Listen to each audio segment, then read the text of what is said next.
The results are in, and they're nothing short of seismic. Labour has swept to power in a landslide victory. It's a moment that will go down in British political history. The red wave has washed over constituencies from Land's End to John O'Groats. Keir Starmer, the former Director of Public Prosecutions, is now Prime Minister. It's a remarkable turnaround for a party that suffered its worst defeat since 1935, just 5 years ago. The numbers tell a stark story. Labour has secured a commanding majority in the House of Commons. They've taken seats that have been Tory blue for generations. It's not just a win, it's a rout. The Conservative Party, in power for 14 long years, has been reduced to a rump. Their losses are staggering, leaving them with their lowest number of MPs since the 1930s. It's a clear signal that the British public was ready for change. But what does this mean for Britain? It's more than just a changing of the guard. It represents a fundamental shift in the country's direction. After years of austerity, Brexit turmoil and pandemic mismanagement, voters have decisively rejected the Conservative vision. They've put their faith in Labour's promise of a fairer, more prosperous Britain. It's a mandate for change that can't be ignored, yet the challenges facing the new government are immense. Starmer inherits a country grappling with a cost of living crisis, an NHS on its knees, and a fractured relationship with Europe. The expectations are sky high. Can Labour deliver on its promises? Will this new dawn bring the change people are hoping for? These are the questions that will define British politics in the coming years. One thing's for certain, Britain has entered a new political era. Keir Starmer didn't just win an election, he sold a vision. His campaign was built on a promise to rebuild Britain. It's a vision that clearly resonated with voters across the country. At its heart is a pledge to create a fairer, more equal society. Starmer has promised to tackle the root causes of inequality, not just its symptoms. It's an ambitious agenda that aims to transform the country from the ground up. Central to Starmer's plan is a Green New Deal. He's promised to make Britain a clean energy superpower within a decade. It's a bold target, but one he insists is necessary to combat climate change and create jobs.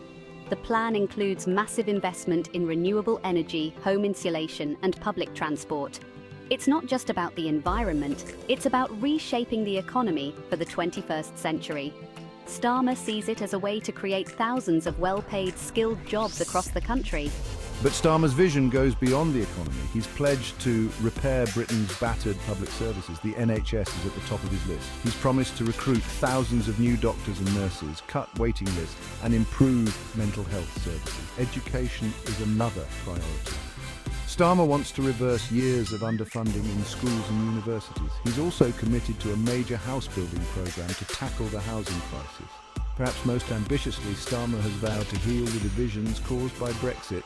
He's promised to forge a closer relationship with the EU while respecting the referendum result. It's a delicate balancing act, but one he believes is crucial for Britain's future prosperity. Starmer's also pledged to devolve more power to regions and nations within the UK. It's part of his plan to address the feelings of powerlessness that fueled the Brexit vote. These are big promises. Now comes the hard part, turning them into reality.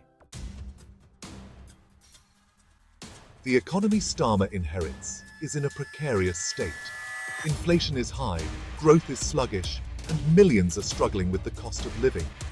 It's a crisis that's been brewing for years, exacerbated by Brexit, the pandemic, and global economic headwinds. Starmer's first priority will be to provide immediate relief to those hardest hit. He's promised a package of measures including energy bill rebates and a temporary cut in VAT. But these are just sticking plasters. The real challenge is to address the underlying issues. Starmer's long-term economic plan is based on what he calls securonomics. It's an approach that aims to provide economic security for all. At its core is a massive program of public investment. Starmer wants to pour money into infrastructure, green technology, and skills training. The goal is to boost productivity and create well-paid jobs across the country. It's a stark departure from the austerity policies of the past decade. Critics call it reckless spending, but Starmer insists it's necessary to kickstart the economy. A key part of Starmer's economic strategy is to rebalance the economy away from London and the South East. He's promised to set up regional investment banks to funnel money into neglected areas. There's also a plan to move large parts of the civil service out of London. It's an attempt to spread prosperity more evenly across the country. Starmer sees it as crucial to addressing the regional inequalities that have fueled discontent in many parts of Britain. But perhaps the most controversial part of Starmer's economic plan is his approach to taxation. He's promised to raise taxes on the wealthy and big corporations. It's a move that's popular with the public but has alarm bells ringing in the city. Starmer insists it's about creating a fairer tax system, not punishing success. He's also pledged to crack down on tax avoidance and evasion. It's a high-stakes gamble. If it pays off, it could transform Britain's economy. If it fails, it could scare off investment and damage growth. The economic success or failure of Starmer's government may well hinge on these policies. Section 4. Rebuilding trust. Restoring faith in British institutions. Trust in British institutions has been eroded over years of scandal and mismanagement. From Partygate to cronyism in government contracts, public faith in politics is at an all-time low. Starmer has made rebuilding this trust a cornerstone of his agenda. It's a monumental task, but one he sees as crucial to the health of British democracy. His first step has been to promise a clean break from the past. He's pledged to introduce strict new rules on lobbying and political donations. But Starmer's plans go beyond just cleaning up politics. He wants to reform Britain's democratic institutions. There's a promise to abolish the House of Lords and replace it with an elected second chamber. It's a radical move that's been talked about for decades but never implemented. Starmer sees it as essential to making politics more representative and accountable. He's also committed to electoral reform, including a possible move towards proportional representation. These are changes that could fundamentally alter how British democracy works. Restoring faith in the justice system is another priority for Starmer. As a former prosecutor, he's keenly aware of the challenges facing the legal system. He's promised to reverse cuts to legal aid and increase funding for courts and prisons. There's also a pledge to tackle the backlog of cases that's built up in recent years.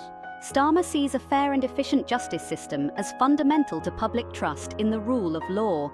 Perhaps the biggest challenge in rebuilding trust is addressing the divisions caused by Brexit. Starmer has promised to make Brexit work while also improving relations with the EU. It's a delicate balancing act. He needs to respect the referendum result while also addressing the economic damage caused by Brexit. His plan includes negotiating closer ties with the EU on trade and security. But he's also promised to maintain control over immigration and laws. It's an approach that aims to heal divisions rather than reopen old wounds. Whether it can satisfy both Leavers and Remainers remains to be seen. Section 5. Conservative collapse. Unpacking the Tory defeat. The scale of the Conservative defeat is hard to overstate. It's not just a loss, it's a repudiation of 14 years of Tory rule. The party that once dominated British politics has been reduced to its weakest position in nearly a century. So what went wrong? The reasons are many and complex, but at its core, it's a story of a party that lost touch with the country it was governing. Years of internal squabbling over Brexit left the Tories looking divided and directionless. The mishandling of the COVID-19 pandemic was a turning point for many voters. The Partygate scandal, where Boris Johnson and other senior figures were found to have broken lockdown rules, was particularly damaging. It reinforced the perception of a government that believed rules didn't apply to them. The cost of living crisis was the final nail in the coffin. As energy bills soared and inflation bit, the Conservatives seemed out of touch and out of ideas. But the Tory defeat goes deeper than just recent events. It represents a rejection of the ideological direction the party has taken in recent years. The push towards a hard Brexit alienated many moderate Conservative voters. The party's embrace of culture war issues left it looking increasingly out of step with a changing Britain. Meanwhile, its traditional reputation for economic competence was shattered by years of low growth and rising inequality. The big question now is, where do the Conservatives go from here? The party faces a period of soul-searching and likely bitter infighting. There will be those who argue for a return to the centre ground and others who will push for an even more right-wing approach. The leadership contest that will follow this defeat could determine the direction of the party for a generation. But one thing is clear. The Conservatives have a mountain to climb if they want to regain the trust of the British public. Section 6. Britain's future. A nation at a crossroads. As the dust settles on this historic election, Britain finds itself at a crossroads. The Labour victory represents more than just a change of government, it's a chance to reshape the country's future. Starmer has promised nothing less than a transformation of British society. But can he deliver?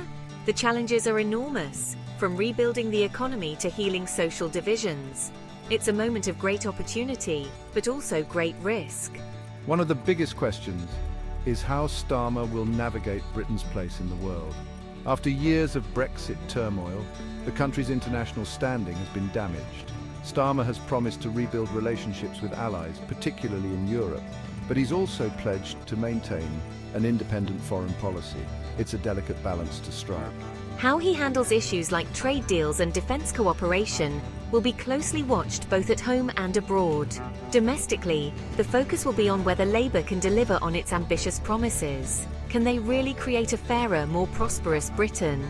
The Green New Deal in particular will be a huge test. If successful, it could transform the UK's economy and position the country as a leader in clean energy. But it will require massive investment and potentially difficult changes for many industries. Starmer will need to bring the country along with him on this journey. Perhaps the biggest challenge facing Britain is healing the divisions that have torn the country apart in recent years. The Brexit referendum exposed deep fault lines in British society. These have only widened in the years since.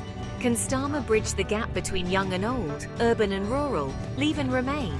It's a tall order, but one that's crucial for the country's future. As Britain enters this new era, the eyes of the world will be watching. The success or failure of Starmer's vision could shape not just Britain's future, but provide a model for progressive politics around the world. It's a moment of great potential, but also great responsibility. The next few years will determine whether this new dawn for Britain leads to a brighter day or fades into disappointment.